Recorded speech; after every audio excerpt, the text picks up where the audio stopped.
बंगाल में कल first phase की वोटिंग होगी। तमिलनाडु में सभी सीटों पर वोट डाले जाएंगे, लेकिन वोटिंग से कुछ घंटे पहले बंगाल में सियासी माहौल जबरदस्त गर्म हो गया है।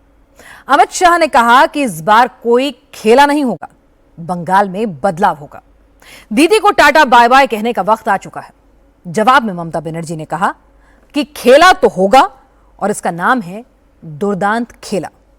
ममता ने कहा कि बंगाल में इस बार बदलाव नहीं, बदला चाहिए, लोकतंत्र का बदला।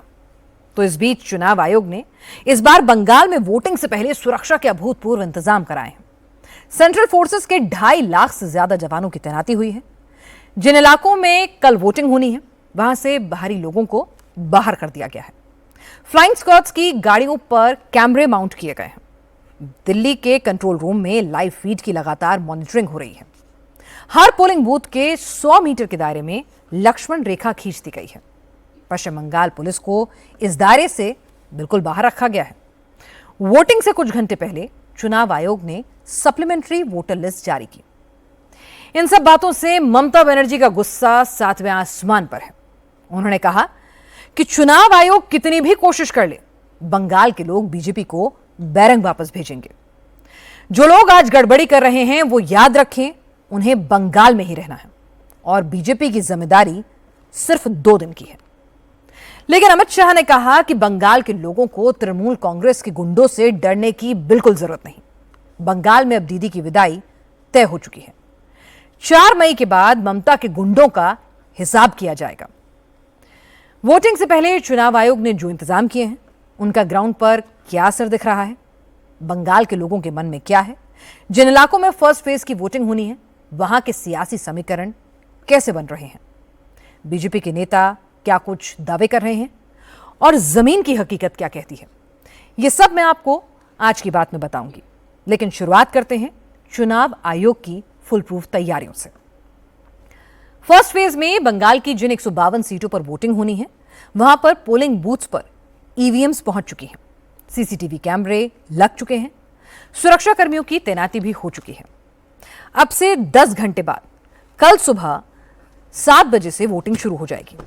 नॉर्थ बंगाल के Alipurduar, Cooch Behar, Jalpaiguri, Darjeeling, Kalimpong, north and south Dinajpur और मालदा जिलों की 54 सीटों पर वोट डाले जाएंगे। इसके अलावा मुर्शिदाबाद की 22, बीरभूम की 11, बांकुड़ा की 12, ईस्ट एंड वेस्ट मेदिनीपुर की 31, वेस्ट वर्धमान की 9, पुरुलिया की 9 और झारग्राम की 4 सीटों पर भी कल ही वोटिंग होनी है। इन जिलों में बीजेपी, तृणमूल कांग्रेस और लेफ्ट के अलावा इस बार हुमायूं कबीर की पार्टी के उम्मीदवार भी मैदान में उतरे हैं। हुमायूं कबीर की जनता उन्नयन पार्टी ने 67 सीटों पर अपने प्रत्याशी उतारे हैं। 152 सीटों में से 32 सीटें ऐसी हैं जहां मुस्लिम वोटर्स की तादाद 50 से 80% तक है। 17 सीटें ऐसी हैं जिन पर 30 से 50% मुस्लिम मतदाता हैं। लेकिन इंटरेस्टिंग बात यह है कि जिन 152 सीटों पर कल वोट डाले जाने हैं, उन पर पिछले इलेक्शन में बीजेपी ने अच्छा प्रदर्शन किया था, 59 सीटें जीती थी। इन 16 जिलों में ज्यादातर पोलिंग बूथ्स सेंसिटिव हैं और इसीलिए चुनाव आयोग ने सुरक्षा की जबरदस्त तैयारी की है। ऐसा पहली बार हुआ है जब बंगाल में चुनावी ड्यूटी पर सिर्फ सेंट्रल पैरामिलिट्री फोर्सेस को लगाया गया है। 152 सीटों पर 2407 कंपनियां यानी 2.5 लाख से ज्यादा जवानों को तैनात किया गया है। इसका मतलब यह है कि बंगाल में इस बार मोटे मोटे तौर पर हर 100 वोटर पर 1 जवान की तैनाती है। पहली बार ऐसा हुआ है जब वोटिंग से 4 दिन पहले से ही शराब की दुकानें बंद करा दी गई हैं। पहली बार वोटिंग से 48 घंटे पहले बाइक से चलने पर भी पाबंदी लगा दी गई है। जो लोग जरूरी काम से बाहर निकलते हैं वो बाइक पर पीछे किसी को नहीं बैठा सकते। बाहरी लोगों को वोटिंग वाले इलाके छोड़ने के लिए कहा गया है। होटल्स को भी बाहरी लोगों को कमरा ना देने के आदेश दे दिए गए हैं। ऐसा पहली बार हुआ है जब चुनाव आयोग ने पैरामिलिट्री फोर्सेस को बख्तरबंद गाड़ियां मुहैया कराई हैं ताकि वो एरिया डोमिनेशन कर सकें। चुनाव के ऑब्जर्वर्स की गाड़ियों पर माउंटेड कैमरे लगाए गए हैं जो लगातार चुनाव क्षेत्र की live feed central control room में भेजते रहेंगे। चुनाव आयोग ने कहा है कि बंगाल में लोग बिना किसी डर के वोट डाल सकें, चुनाव स्वतंत्र और निष्पक्ष हो, इसके लिए कड़े इंतजामात जरूरी थे। Chief election commissioner Gyanesh Kumar ने कहा है कि इस बार बंगाल का चुनाव भयमुक्त और हिंसा मुक्त होगा। इस बार के बंगाल चुनाव में राज्य सरकार, स्थानीय प्रशासन और स्वायत्त संस्थाओं के कर्मचारियों का कोई दखल नहीं होगा। सीसी ज्ञानेश कुमार ने कहा है कि इस बार बंगाल में चुनाव आयोग छापा मुक्त, बूथ जैमिंग मुक्त, सोर्स जैमिंग मुक्त और वोटर को लालच देने से मुक्त चुनाव होगा। चुनाव आयोग की सख्ती का असर ग्राउंड पर भी दिख रहा है। हर कॉन्स्टिट्यूएंसी में बाहर से आ रहे एक एक शख्स के डॉक्यूमेंट्स को चेक किया जा रहा है। चुनाव आयोग की सख्ती से ममता बनर्जी खासी नाराज हैं। ममता ने कहा कि बीजेपी ने लोकतंत्र के महापर्व को जंग में तब्दील कर दिया है। चुनाव आयोग ऐसे इंतजामात कर रहा है मानो तृणमूल कांग्रेस के खिलाफ युद्ध लड़ने की तैयारी हो। ममता बनर्जी ने कहा कि चुनाव आयोग ने बीजेपी को दादागिरी की पूरी छूट दे रखी है। बड़े पैमाने पर धांधली करने की कोशिश की जा रही है। बंगाल के लोगों को वोट देने से रोका जा रहा है, लेकिन तृणमूल कांग्रेस के कार्यकर्ता घर घर जाएंगे, लोगों को वोटिंग स्लिप्स पहुंचाएंगे। আপনারা কি জানেন মা ভাই বোনেরা, কোনোদিনও শুনেছেন একটা নির্বাচনে লড়তে গেলে দিল্লি থেকে যত ফোর্স সেন্ট্রালের 2 লক্ষ পুলিশ নিয়ে এসছে, আর আমাদের পুলিশরা ওদের সাথী হয়েছে। কারণ আমাকে ওরা এখন চেনে না, ওরা বিজেপিকে চেনে। আমি গতকাল শুনলাম কোলাঘাট থেকে রাস্তা বন্ধ করে দিয়েছে, এমনকি প্রেস যেতে পারছে না, বাইক বন্ধ করে দিয়েছে, রেল বন্ধ করে দিয়েছে, রোড বন্ধ করে দিয়েছে। তাহলে যারা ভোটার তারা যাবে কি করে, যারা বাইরে কাজ করে? মাথায় রাখবেন, আজ পর্যন্ত কি ভোটার লিস্ট বের করেছে, কতজনকে ঢুকিয়েছে আমরা এখনো জানি না। কিন্তু কাল যেখানে নির্বাচন আছে সবাইকে বলবো লিস্টটা দেখে নিতে। এবং বিএলওদের বলা হচ্ছে 100 জনের নাম উঠলে 25 জনকে স্লিপ দাও, 75 জনকে দেবে না। ममता बनर्जी कह रही थी कि चुनाव के लिए दिल्ली से 2 लाख सिक्योरिटी फोर्सेस बुलाई गई हैं। बंगाल की पुलिस भी सिर्फ बीजेपी के इशारों पर काम कर रही है। जिलों की सड़कों को बंद कर दिया गया है, बाइक पर बैन लगा दिया गया है। लोग अपने ही घरों में कैदी बन गए हैं। ऐसे में वोट कैसे करेंगे? ममता ने दावा किया कि चुनाव आयोग की तरफ से बीएलओ को डायरेक्शन दिए गए हैं कि वो 100 लोगों में से सिर्फ 25 को ही पर्ची दें, 75% को स्लिप ही ना दें। फर्स्ट फेज में बंगाल की जिन 152 सीटों पर कल वोटिंग होगी, वो बंगाल का भविष्य तय करेंगी। फर्स्ट फेज से बीजेपी को ज्यादा उम्मीदें हैं और ममता बनर्जी को भी। पिछले चुनाव में इन 152 में से 92 सीटों पर टीएमसी ने जीत दर्ज की थी। ममता इस बार 100 से ज्यादा जीतना चाहती हैं, लेकिन पिछले इलेक्शन में बीजेपी ने कुल 77 सीटें जीती थी। उनमें से 59 सीटें फर्स्ट फेज की इन्हीं 152 सीटों में से आई थी। इसलिए बीजेपी इस इलाके में अपनी टैली बढ़ाने पर जोर लगा रही है। आज बीजेपी ने सभी नेताओं ने दावा किया है कि फर्स्ट फेज में वो 100 का आंकड़ा पार कर लेंगे। बंगाल में विपक्ष के नेता शुवेंदु अधिकारी की नंदीग्राम सीट पर भी कल ही वोटिंग होगी। आज शुवेंदु अधिकारी ने दावा किया कि बीजेपी पहले दौर की 152 में से 90% सीटें जीतेगी, यानी 135 से 136 सीटें जीतेगी। उन्होंने कहा कि फर्स्ट फेज बीजेपी का कोर एरिया है। पिछली बार बीजेपी ने नॉर्थ बंगाल में जबरदस्त जीत हासिल की थी। मुस्लिम बहुल मालदा और मुर्शिदाबाद जैसे जिलों में भी बीजेपी का प्रदर्शन काफी अच्छा रहा था। इसलिए इस बार बीजेपी अप्रत्याशित जीत हासिल करेगी। पहले फेज का चुनाव हो रहा है, आप दोनों फेज में चुनाव लड़ रहे हैं। पहले फेज की 152 सीटों का आपका आकलन क्या है? देखिए, मैं तो गणतकार नहीं हूं, लेकिन ये पहले चरण तो बीजेपी का कोर एरिया है। मालदा से लेकर अलीपुरद्वार, पुरुलिया, बांकुड़ा से लेकर east west, Midnapore, Jhargram, west Burdwan, यहाँ अब मान के चलिए 90% सीट बीजेपी को आ जाएगा। कुछ मुस्लिम बहुल सीट है, वहाँ भी टीएमसी के जितना मुश्किल है, दूसरा पार्टी जीत सकता है। और बाइफर्केशन ऑफ द वोट का उसमें बीजेपी को भी जो हमारी खास वोट बैंक है, सनातनी वोट बैंक, आदिवासी वोट बैंक, को लेकर हम भी कुछ अप्रत्याशित सीट भी जीतने वाला है। ये सब मिला के नेक्स्ट चरण में थोड़ा बहुत सीट हम लोग का जरूरत है 148 के लिए। इस पहले चरण में बहुत अच्छा सीट मिलेगा और सेकेंड फेज में हम लोग को कुछ सीट का जरूरत होगा मैजिक फिगर के। तो बंगाल में बीजेपी की जबरदस्त जीत का दावा योगी आदित्यनाथ ने भी किया। कोलकाता की एक रैली में योगी ने कहा कि बीजेपी फर्स्ट फेज की 80% यानी करीब करीब 120 सीटें जीतने जा रही है। आज आपके पास अवसर है।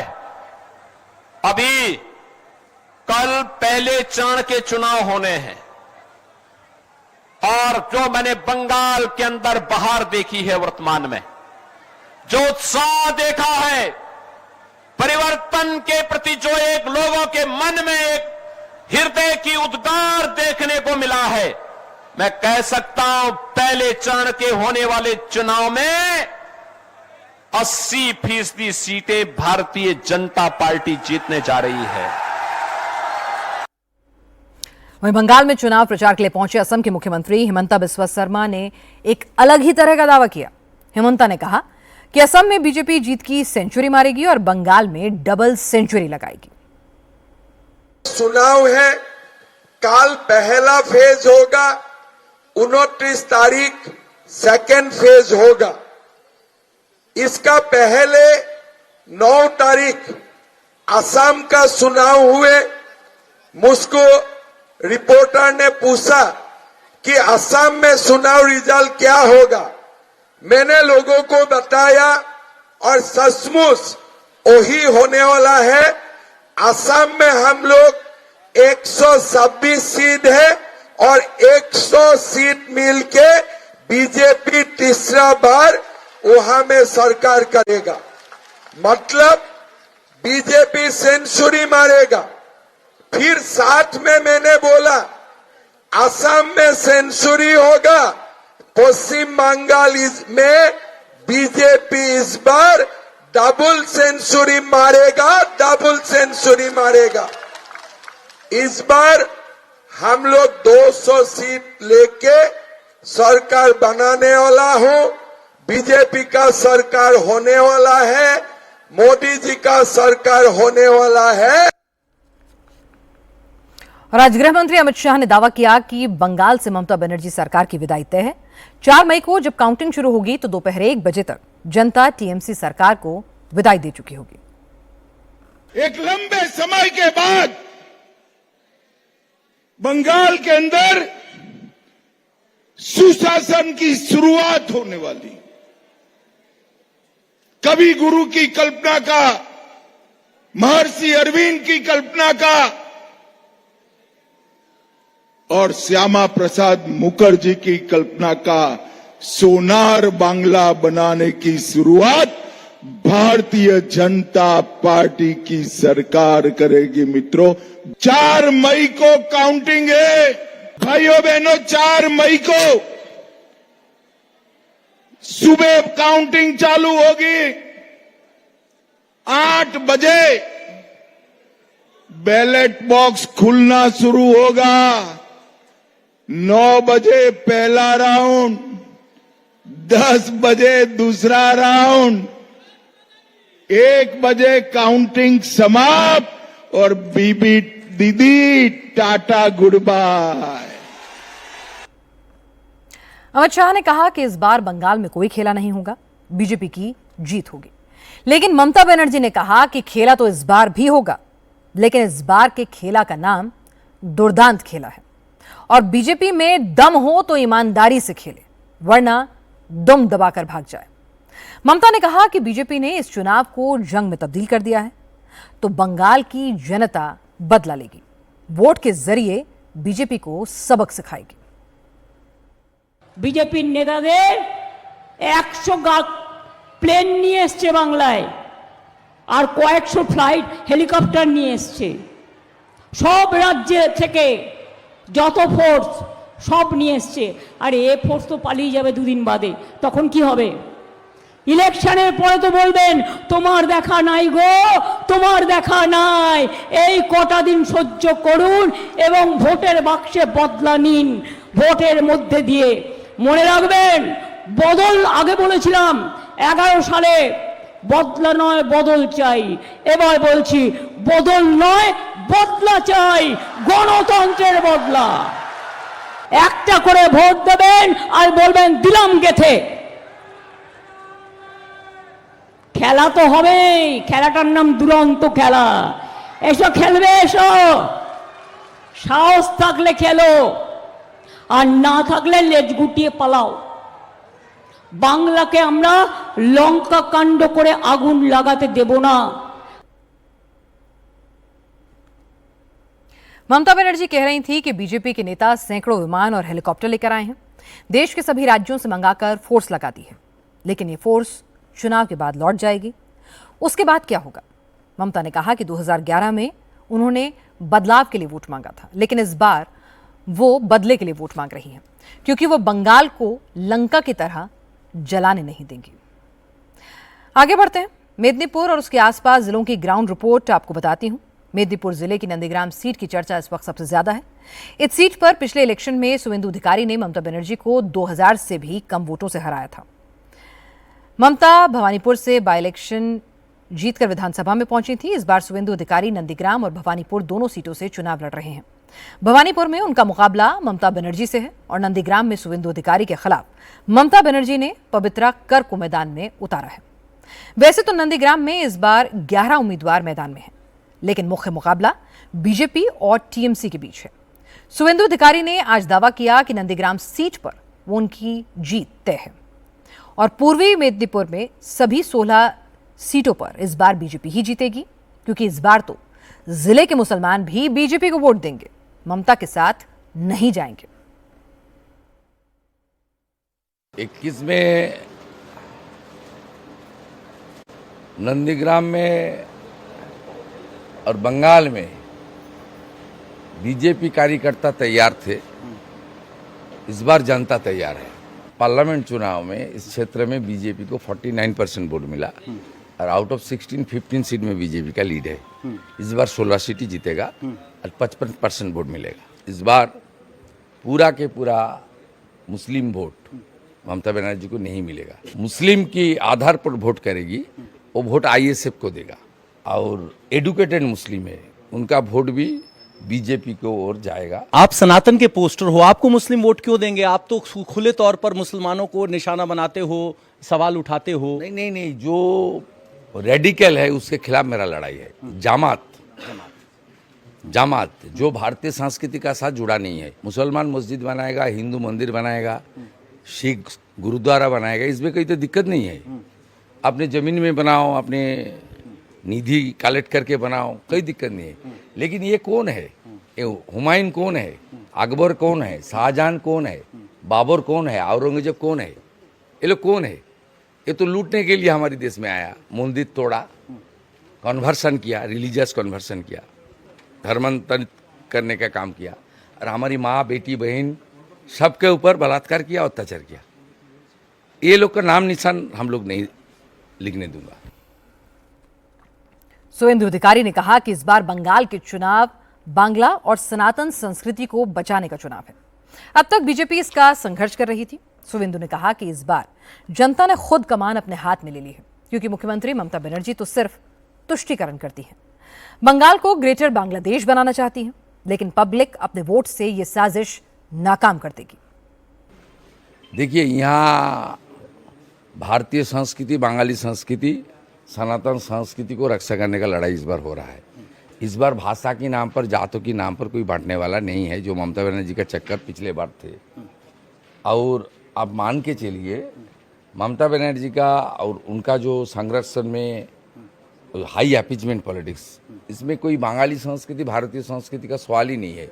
अरबी संस्कृति और उर्दू लैंग्वेज को थोपने का काम कर रहा है। यहाँ बांग्ला भाषा, बांग्ला स्वाभिमान और भारतीय संस्कृति का कोई सवाल नहीं है। ममता बनर्जी अपने भाषण में 4-5 बार अल्हम्दुलिल्लाह, इंशाल्लाह, खुदा हाफिज, ये सब तो बंगाली भाषा नहीं है, ये सब लैंग्वेज यूज करता है। उनका भाषण चला के देख लीजिए ना। इसलिए यहाँ जो लड़ाई है भारतीय संस्कृति बंगाली संस्कृति को रक्षा करने का लड़ाई है। अरबी संस्कृति और बोरखा संस्कृति, ये संस्कृति के खिलाफ बंगाली माँ बहन आगे आकर लड़ रहा है।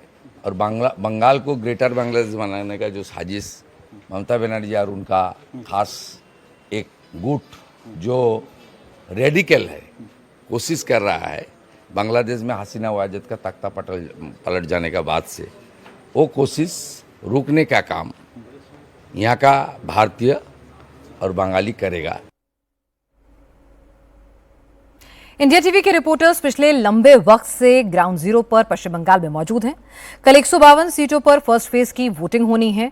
उन्होंने हर सीट पर जाकर लोगों के मिजाज को, वहां के समीकरणों को जानने समझने की कोशिश की और अब वो रिपोर्टर्स हमारे साथ इस वक्त जुड़ भी चुके हैं।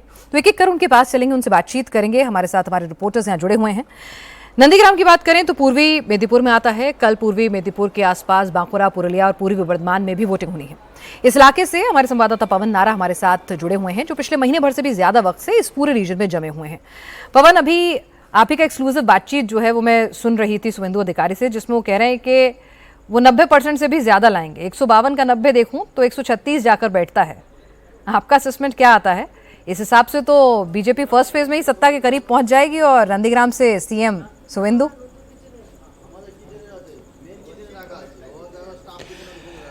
देखिए पिनास, मैं पिछले 22 मार्च से लगातार यहां हूं और जिस इलाके की वो बात कर रहे हैं उत्तर बंगाल, उसमें घूमा हूं। बांकुरा, पुरुलिया, आसनसोल, दुर्गापुर, पूर्वी मेदिनीपुर, पूर्वी बर्धमान, ये वो इलाके हैं जो हमने घूमा है।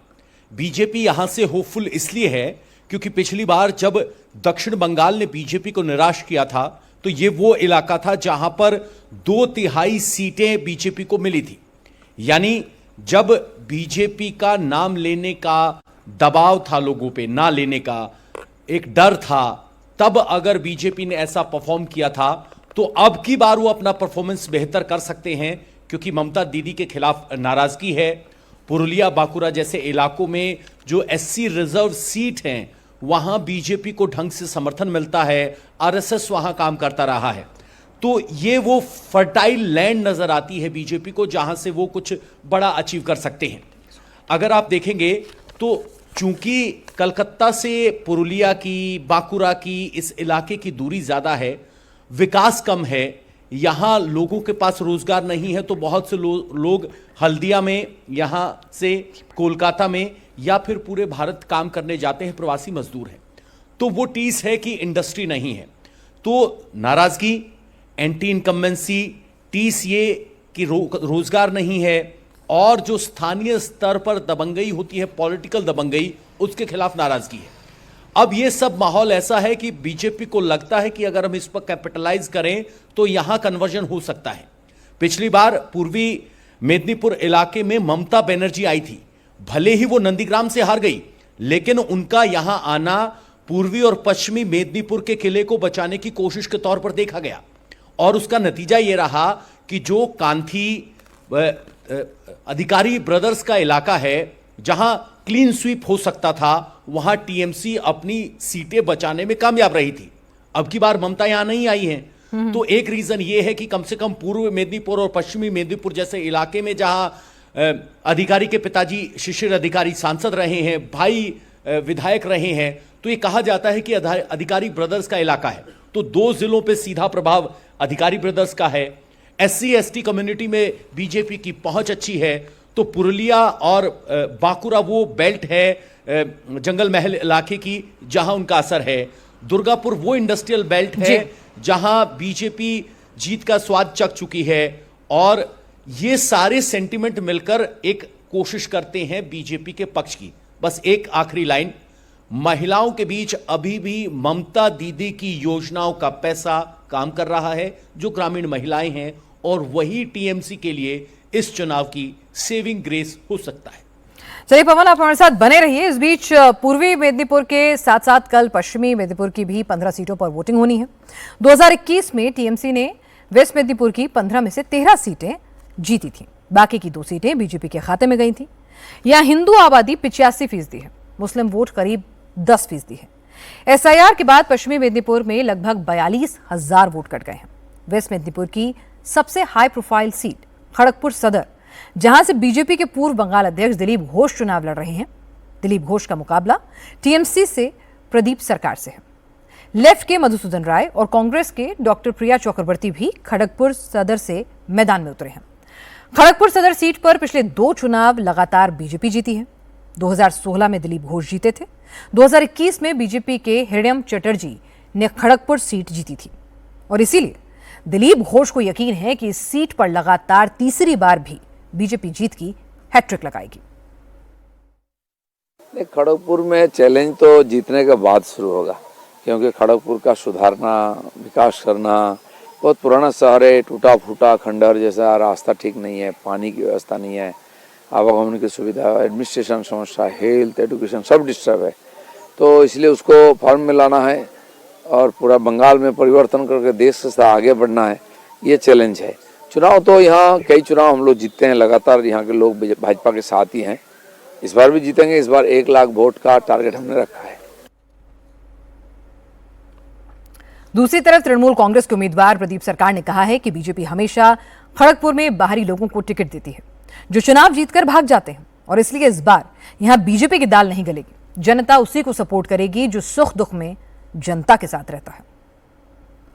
सबसे बड़ी बात है कि कभी भी किसी का कोई दुख सुख अवेलेबल हूँ। मैं खड़गपुर का बेटा हूँ, खड़गपुर में रहता हूँ, हम बाहर वाला नहीं हूँ। हिरन भी बाहर वाला था, ये जो दिलीप घोष जो मेरे खिलाफ खड़ा हो वो भी बाहर वाला है, लेकिन इस बार कामयाब नहीं होगा क्योंकि पहले से हम लोगों को पता चल गया कि बीजेपी क्या कर सकता है। पहला बात है स्ट्रैटेजी एक ही है, हम लोग 5 साल हम हारने के बाद भी खड़गपुर का आदमी को धोखा नहीं देके खड़गपुर का आदमी के लिए काम किया। और जो मेरे खिलाफ जो जीता हिरन चट्टोपाध्याय बीजेपी का उम्मीदवार, वो जीतने के बाद खड़गपुर का आदमी उसको कभी देखा नहीं।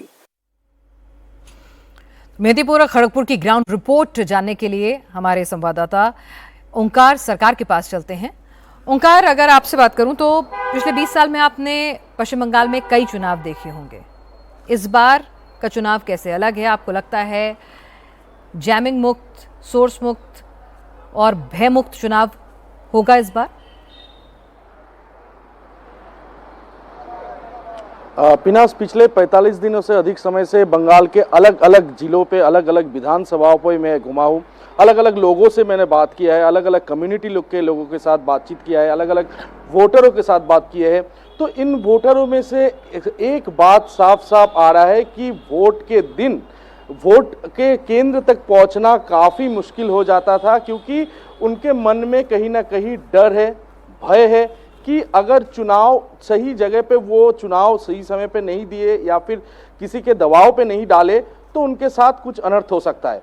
तो इस बार जैसे कि लोगों के मन में ये भय नहीं है, क्योंकि अलग अलग हिस्सों पे, अलग अलग जगहों पे सीआईएसएफ, सीएएसएफ के जो जवान पहुंचे हैं वो कहीं ना कहीं उनके मनों में और भी मनोबल बढ़ा रहे। इसके साथ साथ चुनाव आयोग लगातार ये कहता हुआ जा रहा है कि भय मुक्त चुनाव इस बार किया जाएगा।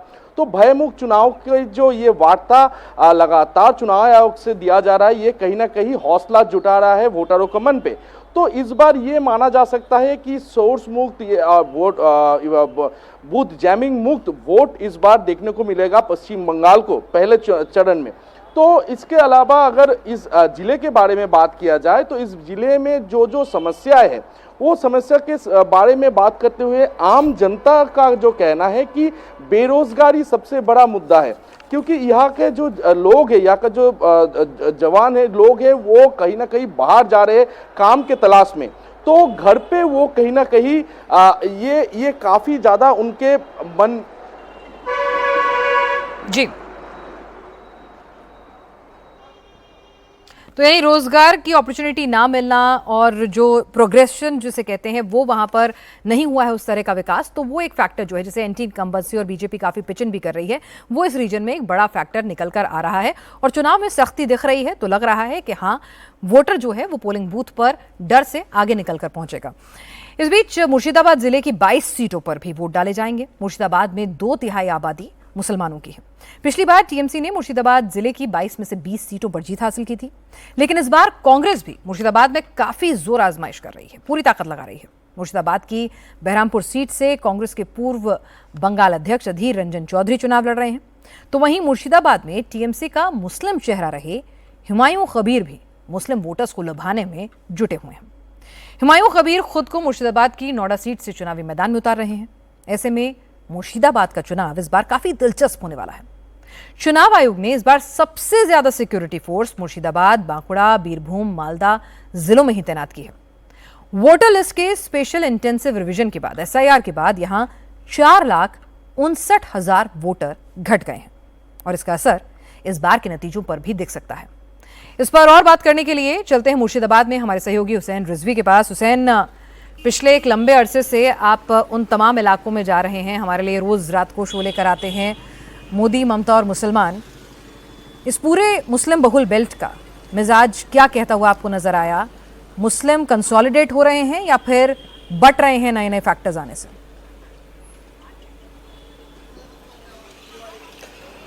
पिनाज, उत्तर दिनाजपुर, मालदा और मुर्शिदाबाद ये मुसलमानों के असर वाले ज़िले हैं।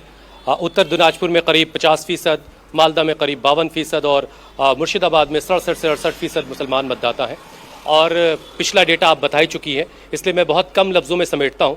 कुछ इलाके ऐसे हैं जहाँ पर कांग्रेस मजबूत होती हुई दिखाई दे रही है, वापस लौटती दिख रही है और वहाँ मुसलमानों का वोट बट रहा है। जैसे मालदा का मोल्थाबाड़ी वो जगह है, वो विधानसभा है जहां पर हमने बीडीओ ऑफिस में किस तरीके से न्यायिक अधिकारी बंधक बनाए गए थे, बंधक कांड हुआ, तो उसके बाद की सारी चीज़ें हम सबके सामने है। वो एक ऐसा रीजन है, वहां पर कांग्रेस की बात हो रही है। सूजापुर में कांग्रेस की बात हो रही है, रतुआ में कुछ कांग्रेस की बात हो रही है। यहाँ मुर्शिदाबाद जिले की अगर मैं बात करूं तो यहाँ भी कई ऐसी सीटें हैं जहां पर कांग्रेस की बात हो रही है। और बहुत बड़े इसमें जो रीजंस आ रहे हैं वो है, एक तो सबसे पहला एसआईआर और दूसरा एक वक्फ की भी बात मुसलमान कर रहा है। और आमतौर से अगर देखें उसका सीधा सीधा जो फोकस है वो यही रहा है कि एसआईआर बीजेपी लेकर आई है तो बीजेपी को रोकना है। अब बीजेपी पिछली बार साल 2021 में मुर्शिदाबाद की बहरामपुर सीट जीती थी और मुर्शिदाबाद जो विधानसभा है वो भी जीती थी, यानी 2 सीटों पर बीजेपी ने कब्जा किया था। मालदा में 12 में से 4 में कब्जा किया था और उत्तर दिनाजपुर की 9 में से 2 सीटों पर उसने कब्जा किया था।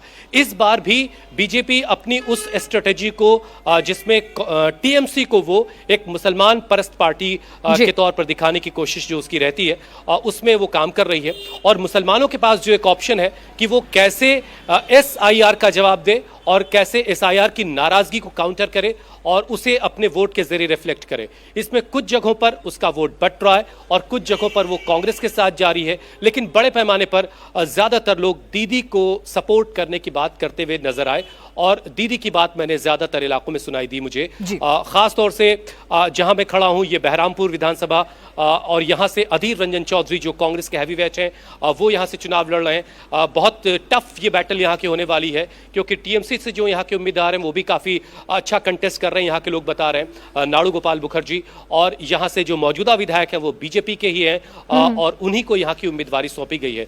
बड़ा मुश्किल है, लेकिन सेंटिमेंट्स यहां के ये कह रहे हैं कि अधीर दा को शायद थोड़ी एज हो सकती है, इसमें कई सारे पहलू काम कर रहे हैं, लेकिन अभी थोड़ा सा इंतजार किया जाए और वक्त ये बताएगा। लेकिन मुसलमानों का ओवरऑल जो रुझान है वो टीएमसी की तरफ और उसके बाद जो बच रहा है वो कांग्रेस की तरफ जा रहा है।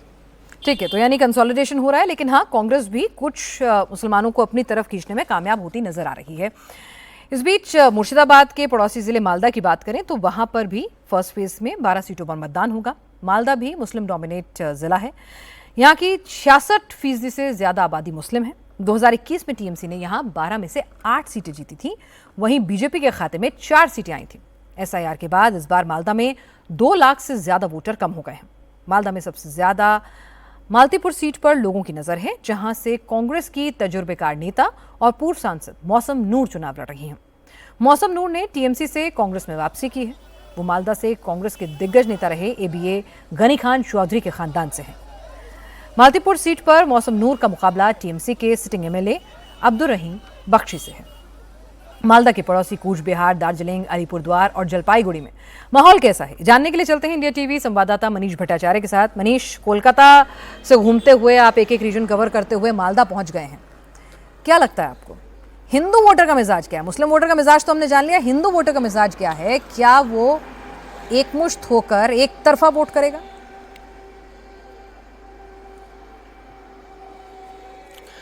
देखिए पिनास, 40 दिन हो गए हैं मुझको और 40 दिन में अधिकांश मैं नॉर्थ बंगाल के इसी इलाके में घूमा हूं जिसको पश्चिम बंगाल का सिल्क रूट कहा जाता है। और जी हाँ, नॉर्थ बंगाल में बीजेपी की पकड़ अच्छी है, लेकिन मेरा असेसमेंट जो लोगों से बातचीत करके, लोगों से मुलाकात करके जो है वो ये है कि इस बार बीजेपी बहुत बेहतर करने जा रही है पिछली बार से बहुत ज़्यादा, और उसकी कई वजहें हैं। उसमें कुछ वजहों को भी मैं आपको गिनाता हूँ।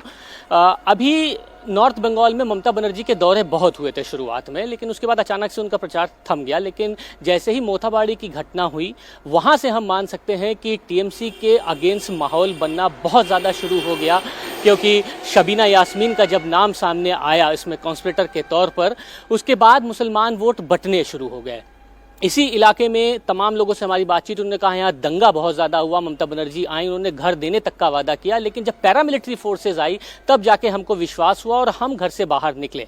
अब इस सिल्क रूट की आप बात कर लीजिए, सिल्क उद्योग से लेके SC ST वर्ग के बहुत ज़्यादा लोग हैं यहाँ पर, और यहाँ पर खेती बाड़ी, आम की फसल, और यहाँ से लेके दार्जिलिंग, कलिम्पोंग, अलीपुरद्वार, यहाँ तक के व्यापार एक बहुत बड़ा हब है, पश्चिम बंगाल की जान मानी जाती है। लेकिन लोगों का कहना है कि इस सिल्क रूट से लेके आखिरी तक के जिस तरीके से एक समुदाय का जबरन व्यापार पर आधिपत्य हो जाना, घुसपैठ का मुद्दा, दंगा, इस वजह से कहीं ना कहीं डर और खौफ का माहौल बहुत ज़्यादा बढ़ा।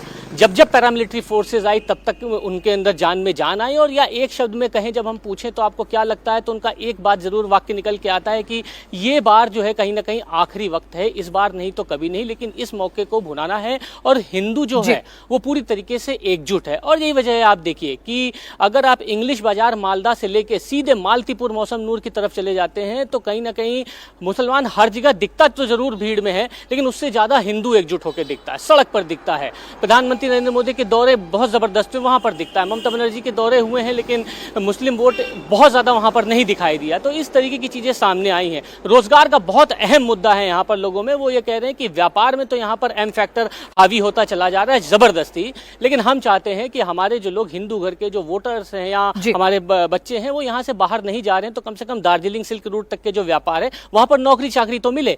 इस कहीं ना कहीं उम्मीद के साथ वो वोट देना चाहते हैं। और ये एकजुटता दिखाती है कि कहीं ना कहीं नॉर्थ बंगाल में इस बार बीजेपी को बहुत ज़बरदस्त बढ़त है। और बीजेपी इस बात को लेकर सेटिस्फाइड है कि पहले चरण में अगर इस बम्पर वोटिंग से उसको फ़ायदा मिलता है तो यकीनन बीजेपी बहुत तगड़े से एज लेगी और इस बार मौसम पलटता हुआ दिखाई दे रहा है। शुक्रिया मनीष इस जानकारी के लिए। तो मनीष भट्टाचार्य, पवन नारा, ओंकार सरकार और हुसैन रिजवी ने जो बताया उससे तो लगता है कि फर्स्ट फेज की 152 सीटों पर मुकाबला कांटे का है। बीजेपी को उम्मीद है कि इस इलाके में उसकी सीटें बढ़ेंगी। कांग्रेस भी ताकत लगा रही है, क्योंकि अगर कांग्रेस को बंगाल में वजूद बचाना है तो यही इलाका उसकी उम्मीदें पूरी कर सकता है। इसलिए कांग्रेस ने यहां से अधीर रंजन चौधरी को मैदान में उतारा है। राहुल गांधी और प्रियंका गांधी ने भी कैंपेन किया। हुमायूं कबीर भी ममता के मुस्लिम वोट में सेंध लगा सकते हैं। SIR के कारण इन इलाकों में बड़ी संख्या में वोट भी कटे हैं, और इन सब फैक्टर्स को अगर आप जोड़कर देखें तो इन 152 सीटों पर जो समीकरण बन रहे हैं वो ममता की पार्टी को नुकसान की तरफ इशारा जरूर करते हैं, और इसीलिए ममता टेंशन में दिख रही हैं। लेकिन ममता फाइटर हैं। बंगाल में उनकी पॉपुलैरिटी जबरदस्त है, वो राजनीति की माहिर खिलाड़ी हैं, और इसीलिए इस माहौल में कुछ भी कहना अभी मुश्किल है। बंगाल में मतदाताओं में उत्साह, सुरक्षा के कड़े इंतजाम भी हैं, और कल पोलिंग बूथ्स का माहौल देखकर अंदाजा लगेगा कि बंगाल में हवा किस तरफ बह रही है।